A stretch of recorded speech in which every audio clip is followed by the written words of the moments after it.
Welcome to Thriving Tribesmen. My name is Kuri, your host, and I'm excited to be making this episode. Today we're going to be talking about her emotional roller coaster and then how that impacts your relationship when you don't have the strategies to deal with that. When it comes to the interactions that you have within your relationship, sometimes it can come to a point where if you don't have strategies to deal with her emotional crises, or at least times when she's emotional distressed,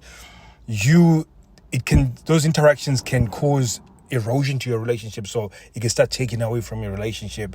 And sometimes you find yourself in this situation where it actually feels like you're alone and you don't know who to speak to and you don't know how to deal with it.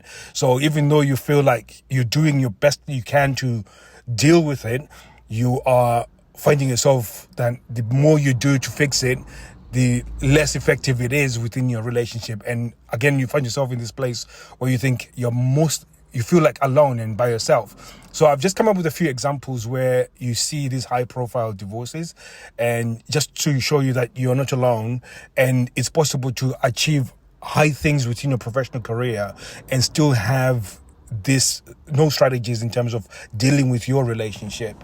And one particular person that comes to mind is Tom Brady, because he's quite famous. Tom Brady achieved so much in his professional career, made so much money, and I would go on to say he's a good-looking dude. And for him to go through a divorce is mind-boggling. You think, how the hell is Tom Brady getting a divorce? But this is what I'm talking about, that you can achieve so much from a professional standpoint and not have the strategies to deal with the emotional turmoil that can come within those interactions within your relationship. And another example, for those people that don't know who Tom Brady is, there's a guy who's a soccer player who's quite famous. His name is called Kaká. He achieved great things in his professional career, made loads of money. He's a good looking guy. His wife actually made a social media post around the divorce, and she said this guy was devoted. He's never cheated on me. He's devoted to the kids. He's a good father. And she said all these really good things, but she said, I still need to go out there and find myself. And if some of you have probably heard this message from your wife where she feels like she doesn't see herself in this relationship, she's unhappy, or she's giving you the other bit where she goes, I'm always feel anxiety, I don't really know what to do, or I feel I feel depressed and I do not know how to function within the relationship. So we're going to discuss a few things on how to really start making a shift within your relationship and some of the strategies that you have to start taking on. And in order to do so, I need to actually challenge you first and actually give you an idea of why this ended up in this place.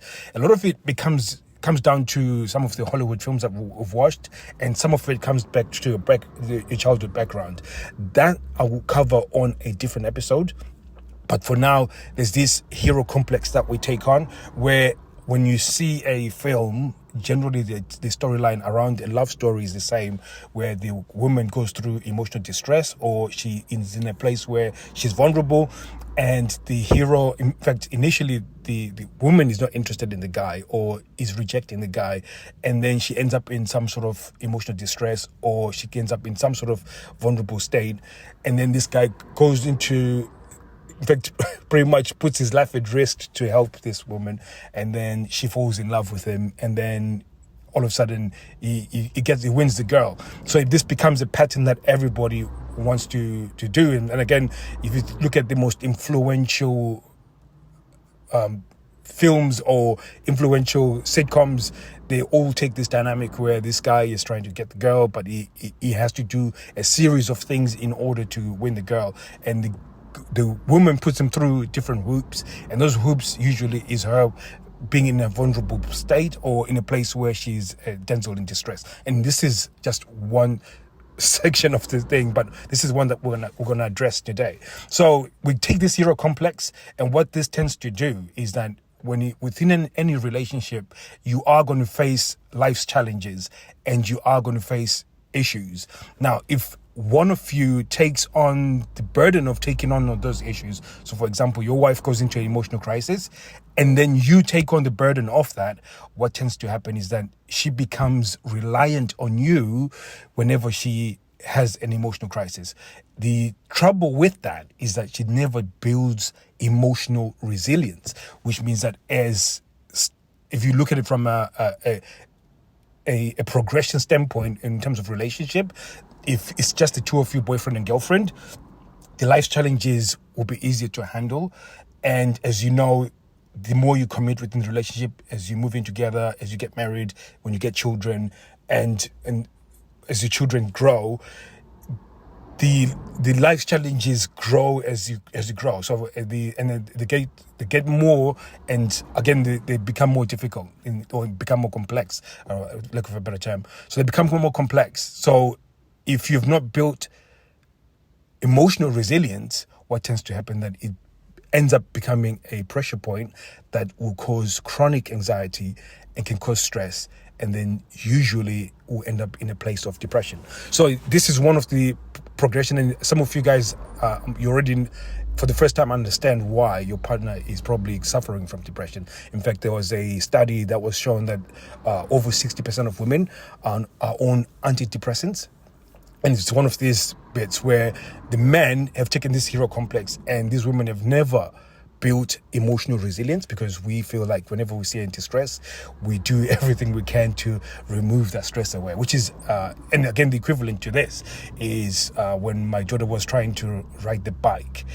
If I held on to her seat and her bars and continuously held on to that all the time, she would never learn how to ride the bike, which is the equivalence within the relationship when you take the hero complex. So it becomes very important that you have a strategy of being able to deal with those challenges together, but at the same time allowing those challenges to grow you as a relationship and for her to grow some emotional resilience.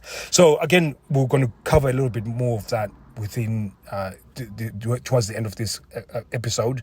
But the other bit is also to emphasize that the reason why you want to deal with this and work on this is that within your relationship you have systems, and those we've got five systems. You've got 5 systems that will take up your time, and the main one being the resources side of things. So resources as in the employment or your business will take up most of your time. On average, the guys that we speak to, anywhere between 60 to 80 hours. And then you've got the logistics side of things, whether you take some of the logistics or she takes a bulk of the logistics. That will take a lot of the time, where when I say logistics, I mean dealing with the kids, cooking for them, making sure that they're safe, and just the parenting side of the relationship. That will take a larger part of your time in terms of within the household. And then the sleep, again, just as important. As you know, that it should be important for you to be resting in order for you to function correctly, to show up within the relationship correctly, and also show up for your business and your professional life. So again, the health side becomes also another important part. Again, time consumer, which then is the important part for you to distress. For example, so you within your work schedule or professional career, it will give you a level of stress. And in order for you to decompress, the workout becomes very important, especially weight training becomes important, because when you can de-stress, it then allows you to show up within the relationship, your marriage, within a way that is going to be constructive and more, and again, show up in a way that builds on the relationship rather than remove from the relationship. So there's all these systems that are important, and within them, the last one but not least is the one that is allocated the least time, just because of depending on where you are within life, especially when you have younger kids under the age of sort of 15, you will find that it's anywhere between the quality time between you two ends up becoming 2 to 6 hours per week that you have within those interactions. So again, maximizing those interactions so they can be high quality, so it nourishes the relationships, becomes very important. Now, if there is no skill built around dealing with her emotional crisis, or whenever she goes through emotional distress, it becomes an hindrance to the quality. So it reduces the quality of your quality time. And so your quality time becomes more of a place where you're dealing with negative things within your relationship. And the idea around this, in fact, the picture I can give you around this is, imagine you're on a boat in the sea and it's got holes and it's beginning to sink, and you're trying to patch these holes and you're trying to use your hands to patch them, but there's not you can do enough to stop the ship from sinking. And that's how it can fail when you don't have the right strategy of interacting when she goes through these emotional crises. So it's a very important key thing to think about, especially when it comes to the quality time, and as it's the one that's got the least hours within the week.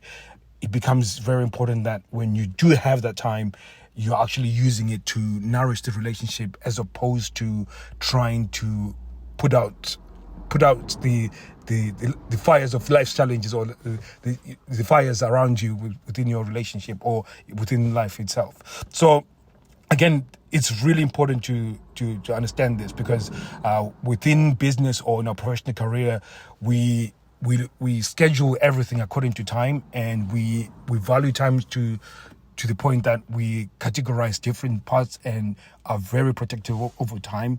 But when it comes to the marriage, we sort of leave it for free for all and never have some intention on how we're going to do things. So for example, your quality time, approaching it with a level of intention helps you then for it to be able to nourish. So for example, if you're a business owner and you had a marketing campaign, if you had no real intention of what you wanted that marketing campaign to do, all of a sudden it would be sporadic and will not give you the results. So for example, a marketing campaign would have something to do with either you educating your customer, or you actually educating your customer on the product, or you actually getting them to a sales goal.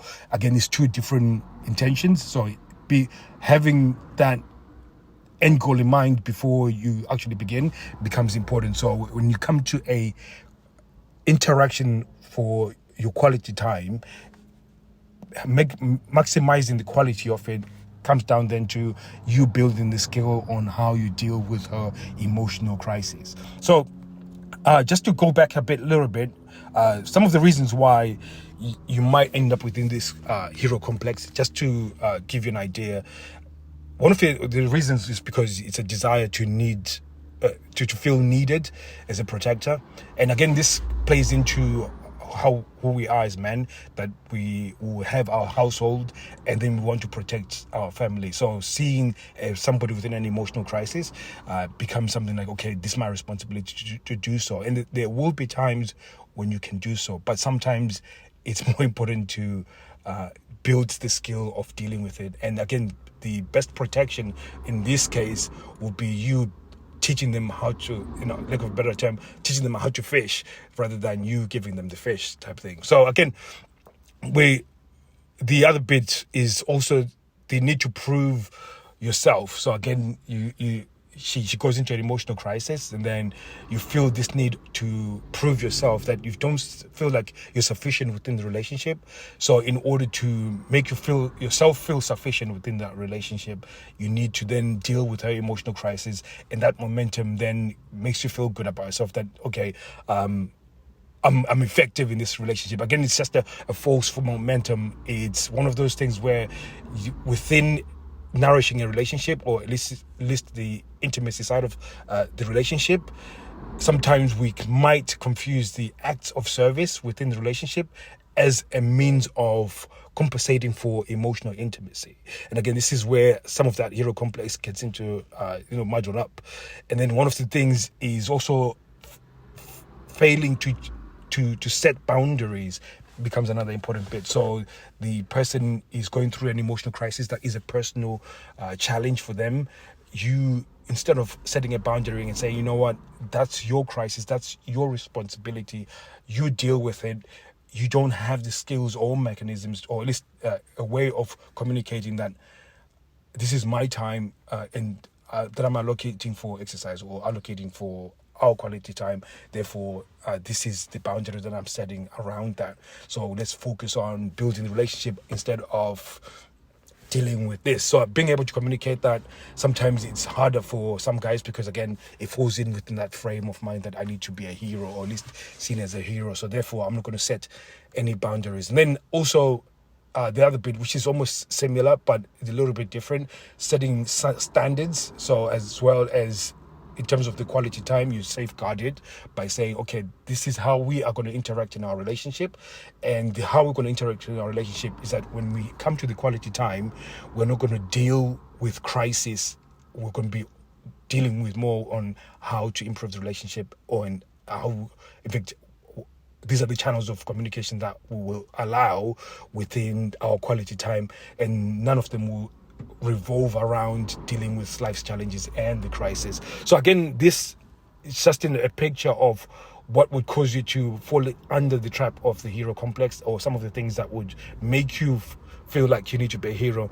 And within these interactions, it becomes key to have a well, I've got a 3-step process to show you that will help you in order to deal with some of these situations as and when they arise. In fact, there's 3 things that you need to be able to do. And when it comes to dealing with it, the biggest thing that you need to have, and I've got a few episodes around this, and I will definitely talk about this a little bit more on a different episode. In fact, I might dig a little bit deeper in terms of just making a series around this, is that whenever you have these interactions, the main state that you have to have is a neutral state. Now, sometimes these emotional crises that I'm talking about can take, if you've taken responsibility for a lot of her emotional crisis over a long period of time, she would tend to blame you first.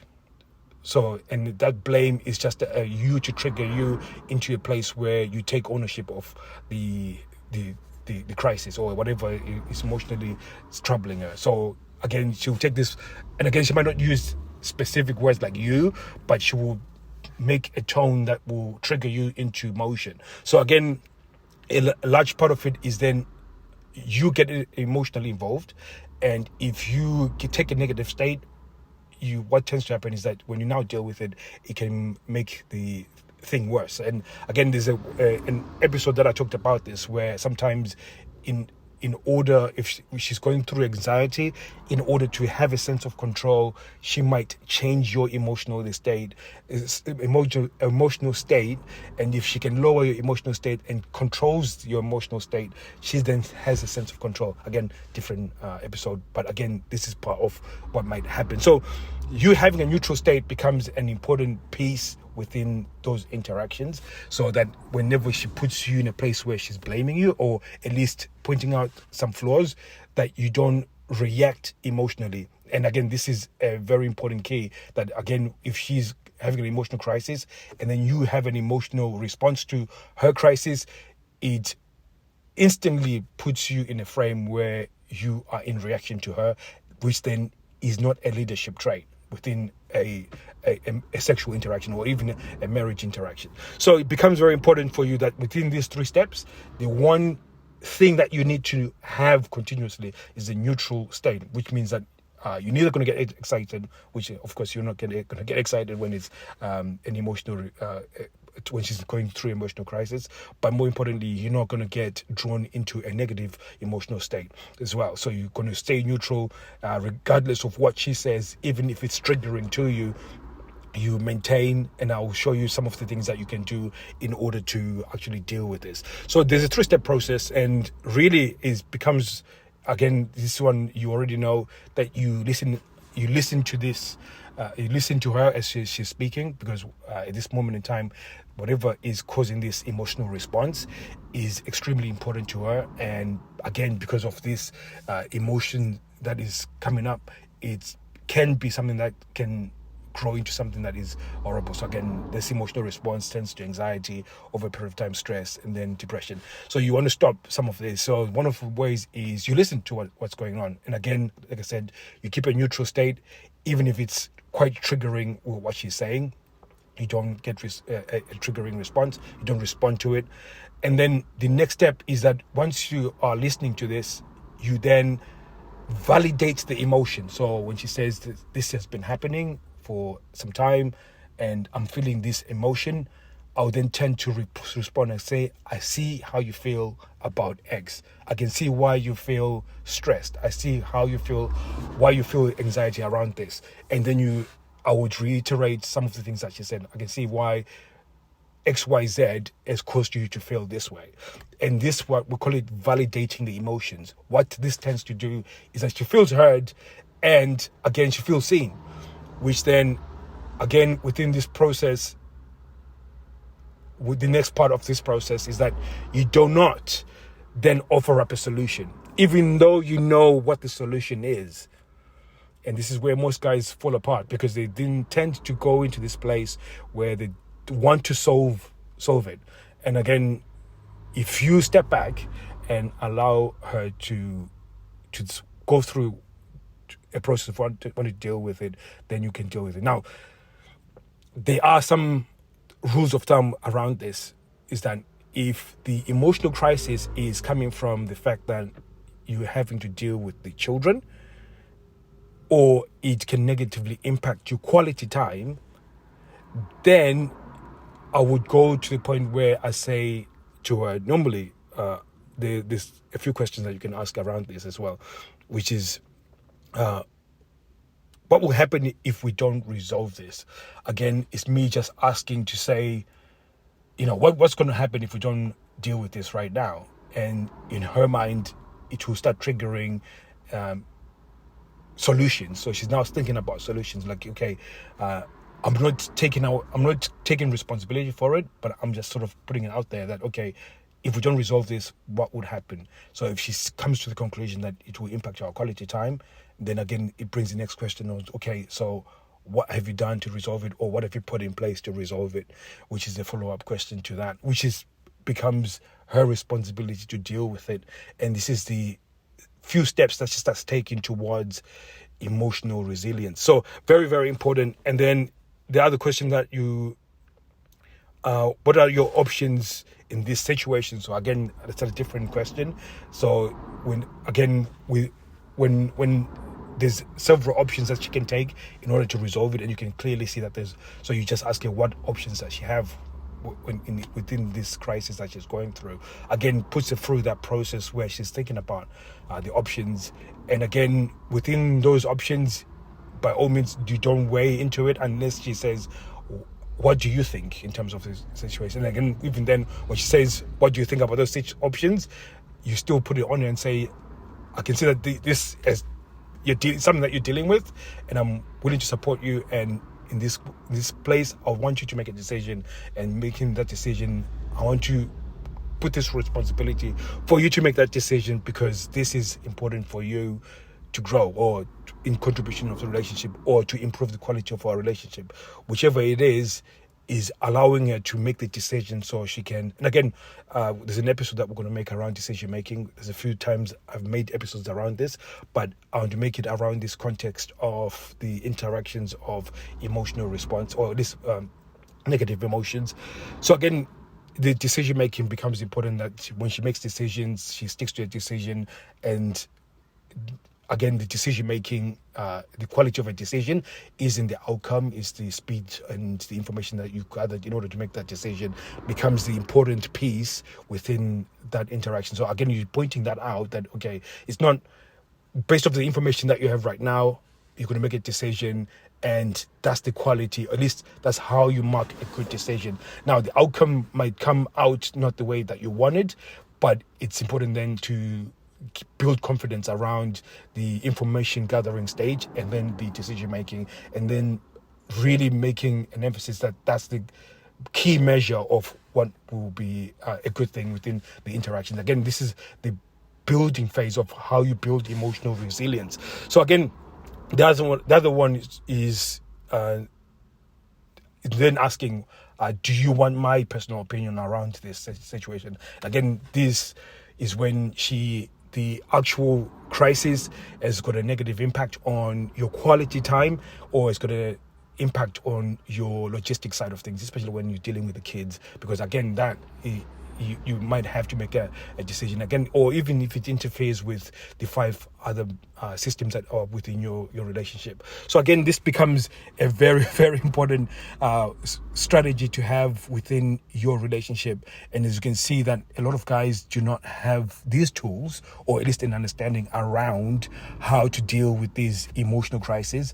And over a period of time, when she goes through the chronic stress and depression stuff, you hear these words where she says, I don't know myself, cannot find myself, or I need to go and find myself, because she feels like maybe you're not the one, because again, she needs a new person to deal with her emotional crisis. Again, you dealing with your stress and your business and so on is already going to make you fatigued. And again, as a life partner in dealing with challenges, when you have somebody who cannot pull their weight around the dealing with life challenges, it can push you straight on the relationship. And again, truly, you can lose yourselves within that relationship, because all you see is this sinking ship, and you're more focused around the sinking ship when there is no actually opportunity where you can just sort of sit back and relax and really enjoy the relationship. So this is one of those episodes that, again, we've dived in a little bit deeper into,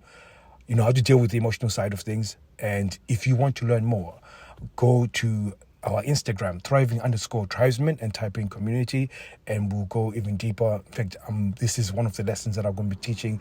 You'll be able to see more on a video, and again, you'll be having a place where you can go and see, because I'm a visual learner and I like to see stuff as I'm learning. So if you are a visual learner and you want to get some more information around this, and also have strategies around your relationship specifically, so a personal plan on how to deal with this, we can have a conversation, debrief some of the conversations that you've had, some of the ongoing conversations that you've had, and then we can really dive in deeper on the strategies that will work specifically for your relationship. Because again, not all relationships are made equal, and not all emotional crises that women face and how they deal with them is created equal. So it's as I learn more about your relationship and how you interact and how she interacts, it gives us an idea of giving you a custom way of actually dealing with it. So thank you very much, guys. I'll be seeing you guys soon. Take care.